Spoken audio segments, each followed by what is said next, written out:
Assalamualaikum warahmatullahi wabarakatuh. Perkenalkan, saya Muhammad Abdul Jabar Prasetyo Kalui. Saya mahasiswa dari GIM Manado. Prodi Hukum Ekonomi saya semester 4. Jadi di sini saya akan bertanya-tanya sedikit atau berbincang-bincang mengenai etika bisnis dalam Islam. Ini saya dengan Bapak Bambang. Ya. Nah, saya hanya ingin membahas seputar produksi, distribusi, dan konsumsi sesuai dengan syariat Islam. Jadi, Bapak Bambang di sini sudah jualan atau usaha apa? Usaha dagang, kelontong. Sudah berapa lama Bapak membuka usaha? Dari 2005, jadi sekitar 18 tahun. 18 tahun. Selama 18 tahun tersebut, adakah kendala atau menjadi hambatan dalam berdagang? Nah, hambatan kalau yang awal-awal mungkin 10 tahun pertama masih lancar. Maksudnya lancar, ya, pembeli luar biasa. Tapi setelah maraknya ini marak, mereka itu memotong distribusi terkecil ke mereka. Jadi kita distribusi terkecil ini biasanya kan langsung konsumen. Itu diambil sama mereka. Jadi biasanya kita bisa sampai 1.800.000. Itu sekarang ya 500, 400 begitu. Kendalanya itu dia. Sekarang udah bergeser. Bagaimana cara Bapak menentukan harga?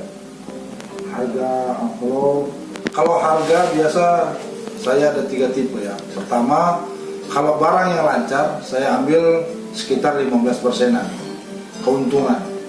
Misalkan beras, minyak, gula, itu memang kebutuhan hari-hari, itu lancar banget. Jadi saya ambil sekitar 15% keuntungan.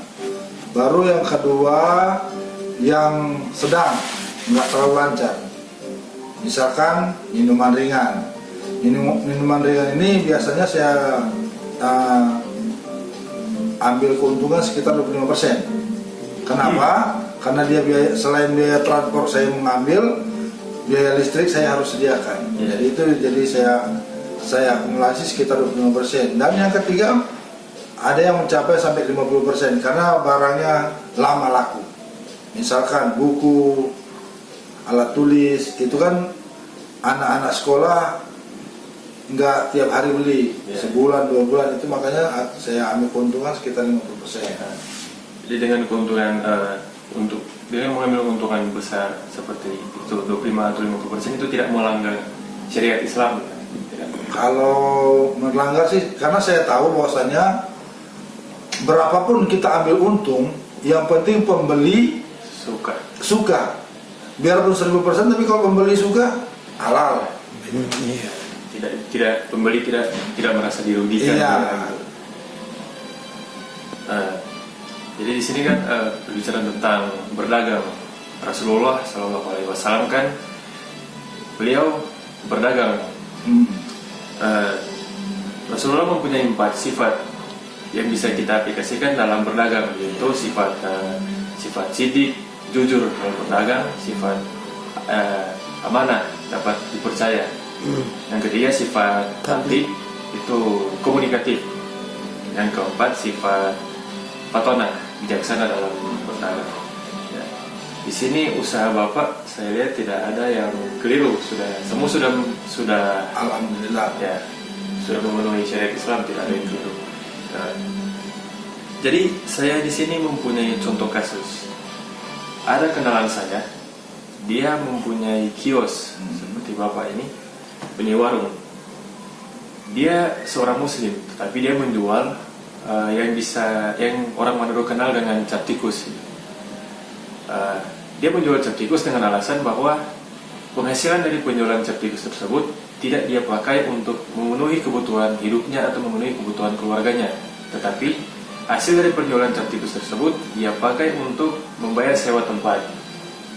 Jadi apakah itu bisa termasuk dalam sifat keempat Rasul, yaitu bijaksana dalam berdagang?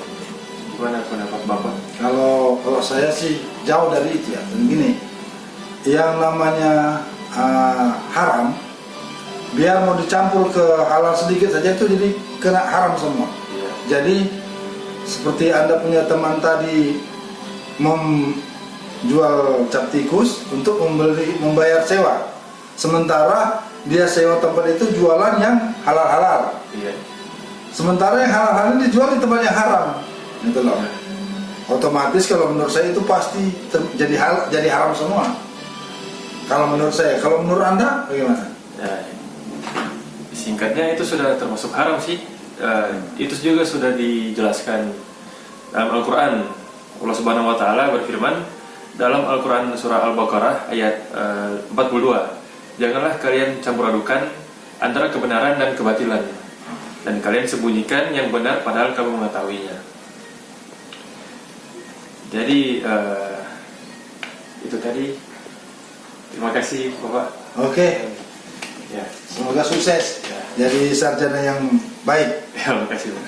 Jadi penyampaian saya sedikit di terakhir pembahasan. Kita sebagai seorang Muslim, kita mempunyai usaha berdagang.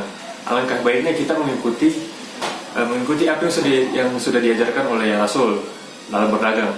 Rasulullah mengajarkan kita bekerja bukan hanya untuk menumpuk kekayaan di dunia, tetapi kita juga mencari keridhaan Allah Subhanahu Wa Taala. Sekian dari saya. Bila ada salah kata mohon dimaafkan. Assalamualaikum warahmatullahi wabarakatuh.